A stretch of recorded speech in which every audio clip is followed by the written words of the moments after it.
भगवान के नाम से शुरू करें। भगवान क्या कुछ ना कुछ अच्छा दिखाकर आपको शुरू करें लाइव। आज देखिए, आज हम एक मूर्ति दिखा रहे हैं। एक नॉर्मल सी मूर्ति है, ठीक है, लेकिन एक ज़रा इस मूर्ति पर ध्यान दीजिएगा किस प्रकार से हाव भाव चेंज होते हैं और कितने हमारे जो मूर्ति कला था पहले बनाने वाले जो लोग थे वो कितने संपन्न थे। ज़रा इसका अंदाज़ा लगाइए।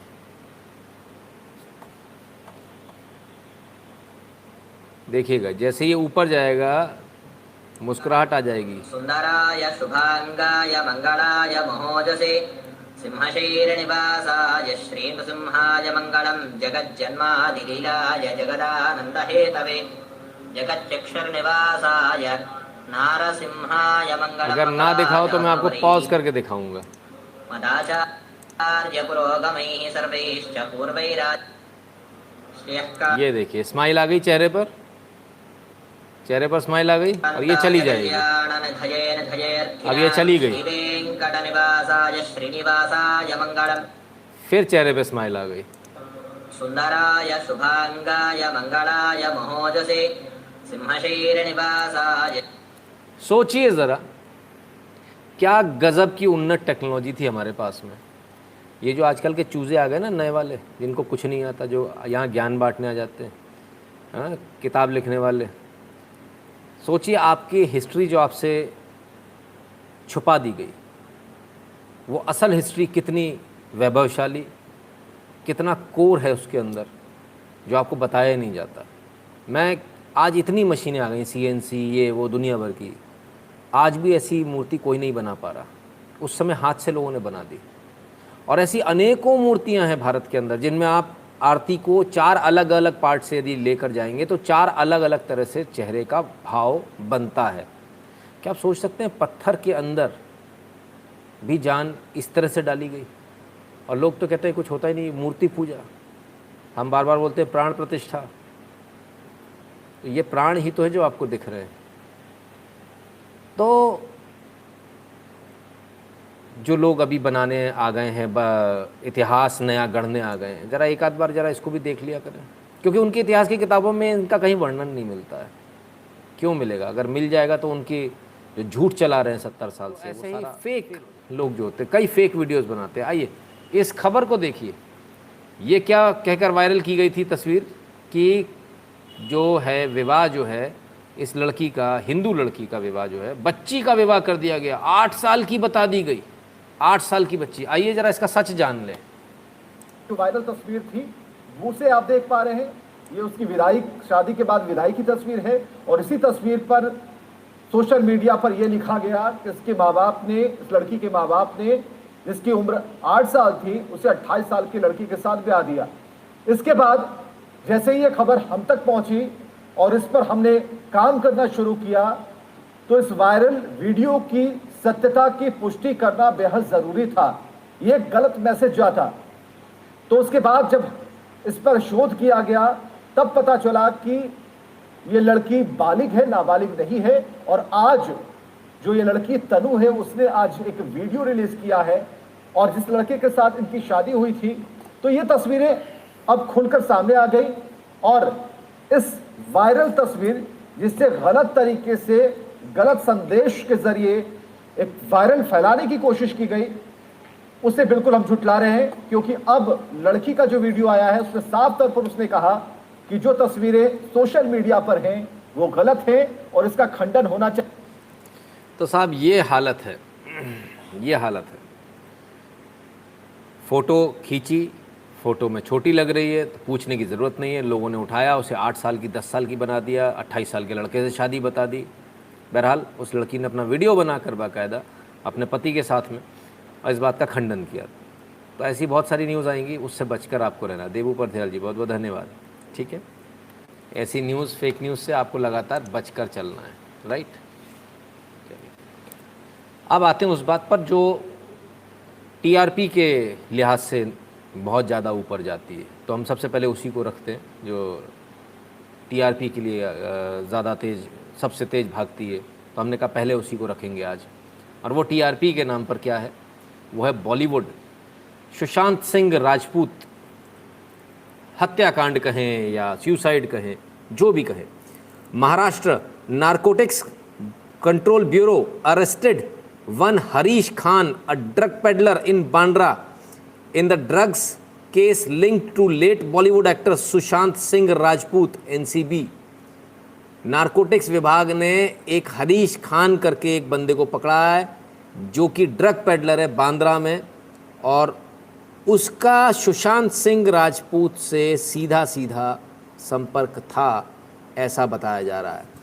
Narcotics control bureau question late actor Sushant Singh Rajput bodyguard in the drug case linked to his death. उनकी मृत्यु से संबंधित जो और जो उनका बॉडीगार्ड जो है उससे भी नारकोटिक्स कंट्रोल ब्यूरो ने आज पूछताछ करी। तो दो खबरें ऐसी, बहुत सारे लोग लगातार पूछ रहे थे क्या सुशांत सिंह राजपूत के केस में कुछ हो पाएगा। हमने कहा बहुत उम्मीद बहुत कम है, लेकिन अब ये जो ड्रग पेडलर एक पकड़ा गया है, शायद अगर सही तरह से सही दिशा में जांच जाती तो शायद हो सकता है कुछ सच निकल कर सामने आए। सचिन नंदा जी, जय श्री राम। क्योंकि देखिए, हत्या सिर्फ वो नहीं होती जो गए चाकू मार दिया और हत्या हो गई। हत्या सिर्फ वो नहीं होती। हत्या सिर्फ ये नहीं होती कि आपने किसी को ऊपर से धक्का दे दिया, एक्सीडेंट में मार दिया, ये कर दिया। हत्या ये भी होती है जब आप किसी को स्लो पॉइजन देते हो, वो भी हत्या में ही आता है। और ड्रग्स भी जो देना है ये एक तरह से स्लो पॉइजन है, तो ये भी हत्या का केस ही इस पर चलना चाहिए। जितने लोगों ने सुशांत सिंह राजपूत को ड्रग्स दिया, जिसने पहली बार दिया, जिसने इसके बाद दिया, और जो लगातार देते रहे, ये सारे के सारे हत्या के आरोपी हैं। अगर सुशांत सिंह राजपूत ने सुसाइड भी किया है, अगर वो सुसाइड भी है, तब भी इन पर हत्या का केस चलना चाहिए, क्योंकि सुसाइड तक पहुंचाना, उसको उस डिप्रेशन में पहुंचाना, उसमें इन ड्रग्स का बहुत बड़ा हाथ था। और ये ड्रग्स एक स्लो पॉइजन की तरह सुशांत सिंह राजपूत को लगातार दी जा रही थी। तो तुषार जी, बहुत सुशांत सिंह राजपूत को लेकर कि ख़त्म हो गया केस, मर गया, हमें ऐसा लग रहा था। लेकिन अब एक हल्की सी एक चिंगारी दिखी है कि शायद हो सकता है यहाँ से कुछ पकड़ में आए, शायद हो सकता है यहाँ से वो लोग पकड़ में आए जिन्होंने सुशांत सिंह राजपूत को ड्रग्स दिए थे। और यदि वो लोग पकड़ में आते तो उनको डेफिनेटली जेल होनी चाहिए, उनको हत्या का मुकदमा उनके ऊपर चलना चाहिए। क्योंकि ये एक बात बहुत स्पष्ट है, ज़रूरी नहीं है, मैं फिर से कहता हूँ, ज़रूरी नहीं किसी को गोली मारी जाए, चाकू मारा जाए वही हत्या है। स्लो पॉइजन देने को भी भारत के संविधान में हत्या माना जाता, और ड्रग्स जिस प्रकार से दिया जा रहा था वो एक स्लो पॉइजन की तरह दिया जाता सुशांत सिंह राजपूत को। इसलिए ये बहुत आवश्यक हो जाता है कि इन पर हत्या का केस चले। तो अब सवाल ये कि उसने सुसाइड कर लिया, साहब टंग गया, तो मैं कहता हूँ कि क्या कोई ऐसी गोली किसी को दे दी जाए, क्या किसी को ऐसी गोली दे दी जाए जिससे उसे नशा हो जाए और उस नशे में उसका एक्सीडेंट हो जाए, उस नशे में ऊपर से गिर जाए, तब क्या माना जाएगा? तब हत्या मानी जाएगी या नहीं मानी जाएगी? तब इस केस में क्यों नहीं मानी जा रही है? इस केस में क्यों नहीं माना जा रहा है? ऐसे कौन से बड़े नाम हैं जो बार बार बचाने का प्रयास हो रहा है? किसी को बचाइए मत, निष्पक्ष जांच कीजिए, और जो आता है सामने उसको सामने रखिए, कोर्ट के सामने रखिए, कोर्ट अपना डिसीजन देगा, और जो लोग इसमें दोषी हैं वो जेल जाएंगे, उन्हें जेल जाना ही चाहिए। और अगर वो जेल नहीं भी जाएंगे, अगर इस सिस्टम से बच भी जाते हों, ऊपर वाले की अदालत में फैसला तो हो ही जाएगा, उसके लिए आप चिंता ना करें। क्या हम बच पाएंगे 50 years we all are finish Hindus the refugees? लेनोवक जी, इस पर आज बात करूंगा अभी थोड़े करीब 20 मिनट बाद। टाइगर शर्मा कहते हैं when some energy can be defined and manifested in various forms like thermal, electrical, potential, kinetic, then why not monotheist religion can not understand pluralistic from the god? Tiger Sharma ji, धन्यवाद भैया आपका।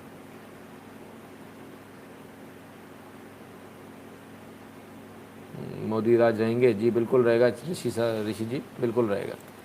तो साहब, एक उम्मीद की किरण फिर से जागी है, और बहुत सारे लोगों ने इस पर कवरेज किया था। बहुत सारे लोगों ने कवरेज करने के बाद बहुत सारे लोग जेल भी गए थे, बहुत सारे यूट्यूबर्स भी चले गए थे बेचारे, उनके ऊपर भी मुकदमे दर्ज हुए थे। तो कितना मुश्किल होता है आखिर सच्ची रिपोर्टिंग करना। हमसे पूछेंगे तो हम कहेंगे बहुत मुश्किल होता है, बहुत मुश्किल होता है। और ये तो यूट्यूब है, तो आप लोगों के सामने हम सच्ची रिपोर्टिंग लेकर आ सकते हैं। आप यकीन मानिए, यदि यही काम मैं किसी भी और चैनल में या किसी अखबार में कर रहा होता तो ये मेरे लिए असंभव था कि मैं आपको सच बता सकूं, और डंके की चोट पर इतनी लगातार जो मैं आपको इतने समय से सच बता रहा हूं, ये असंभव था मेरे लिए, ये पॉसिबल ही नहीं था। अगर आप इसका एक ज़रा सा ही को देखना चाहते हैं उदाहरण, तो देख लीजिए, will get you murdered, dogs will eat your corpse. Aaj Tak journalist harassed by editor for not willing for not writing anti Modi article writes to PMO. Aaj Tak के जयंती मिश्र, आज तक के रामकृष्ण जी हैं, इन्होंने मोदी के विरोध में नहीं लिखे आर्टिकल, तो इनको धमकी दी गई तुम्हारी हत्या हो जाएगी, कुत्ते खाएंगे तुमको। ये हालत है। अब सवाल ये उठता है क्या वाकई में आज तक के साथ काम कर रहे थे? तो आ जाइए, इन्होंने बाकायदा मेल भी दी है जो इन्होंने आज तक को लिखी कि इनकी कितनी बुरी स्थिति है, इनको परेशान किया जा रहा था, इनको पैसे नहीं दिए जा रहे थे। ये इनकी फ़ोटो है, ये फ़ोटो है इन सब के साथ में, आज तक के क्रू के साथ में, ठीक है ना। ये इनके लिखे हुए आर्टिकल हैं, आज तक .in पर ही मिल जाएंगे आपको, india.in, रामकृष्ण रामकृष्ण रामकृष्ण रामकृष्ण, ठीक है ना। तो ये तो कह ही नहीं सकते इनके काम नहीं कर रहे थे। सोचिए किसी भी मीडिया हाउस में सच की रिपोर्टिंग करने वाली की हालत क्या होती है। आप एजेंडा चलाओ तो आपके लिए ठीक है, अगर आप एजेंडा नहीं चला रहे हो तो आपको नौकरी से निकाल देंगे, आपको जेल में डाल देंगे अगर आप सच की बात करते हैं। अगर आप सुशांत सिंह राजपूत की बात करोगे या कुछ भी सच की बात करोगे, जैसे बहुत सारे लोगों अक्सर ये सवाल उठता था, इनको मोदी के खिलाफ नहीं लिखने पर हटा दिया, अक्सर ये सवाल उठता। क्या किया मोदी ने? हमने एक एपिसोड चलाया, एक फाइल हमने आपको दी, और मुझे बड़ी खुशी है कि तकरीबन मैं 1000-1500 ग्रुप्स में तो ऐड हूँ आप लोगों की मेहरबानी से, और मैं सिर्फ ये देखने के लिए ग्रुप्स खोल रहा हूँ कि वो फाइल किस किस ग्रुप में आई है। और अभी तक जितने ग्रुप मैंने खोले 90% का रेट है, 90% ग्रुप्स में किसी में PDF में कन्वर्ट होके आई है, किसी ने अपने हिसाब से कुछ और उसमें रंग बिरंगा कुछ कर दिया है, किसी ने एज इट इज़ वर्ड की फाइल दे दी है। मतलब वो पूरा का पूरा जो मसौदा हमने आपको दिया था वो पूरा मसाला सब तरफ निकल कर आ रहा है। ये कब पॉसिबल हुआ? ये तब पॉसिबल हुआ जब आप लोगों की ताकत मेरे साथ में जुड़ती है, जब हम यहाँ बैठते हैं इस कुर्सी के ऊपर, और हम बार बार बोलते हैं इस कुर्सी के ऊपर बैठकर हम सिर्फ न्याय करते हैं और कुछ नहीं, जो सच होता है हम उसकी बात करते हैं। हमें कोई हमारी अंतरात्मा नहीं कचोटती, क्योंकि हम कभी गलत नहीं दिखाते, कुछ गलत नहीं करते, जो सच है वो दिखाते हैं। चैन की नींद सोते हैं, इसके बाद कोई टेंशन नहीं होती है। वो लोग जो एजेंडा चलाते हैं वो पता नहीं कैसे सोते होंगे। तो आपको सिर्फ एक उदाहरण दिया, सुशांत सिंह राजपूत का केस हो चाहे नरेंद्र मोदी का केस हो, सच बोलना बहुत मुश्किल है इस देश के अंदर। तो जो आप बड़े बड़े मीडिया हाउसेज से तमाम सारी चीज़ें देखते हैं, उनका सच अब देखिए इस तरह से सामने आ रहा है। तो आप सबसे निवेदन है कि जहाँ सच की आवाज़ हो, सच की आवाज़ को बुलंद ज़रूर रखा कीजिए, उस सच की आवाज़ को, क्योंकि बहुत जल्दी आवाज़ हमारे यहाँ बुझ जाती है। कि मैंने पहले भी बताया, एक बार बहुत पहले बताया था, बहुत आए मेरे जैसे, बहुत चले गए।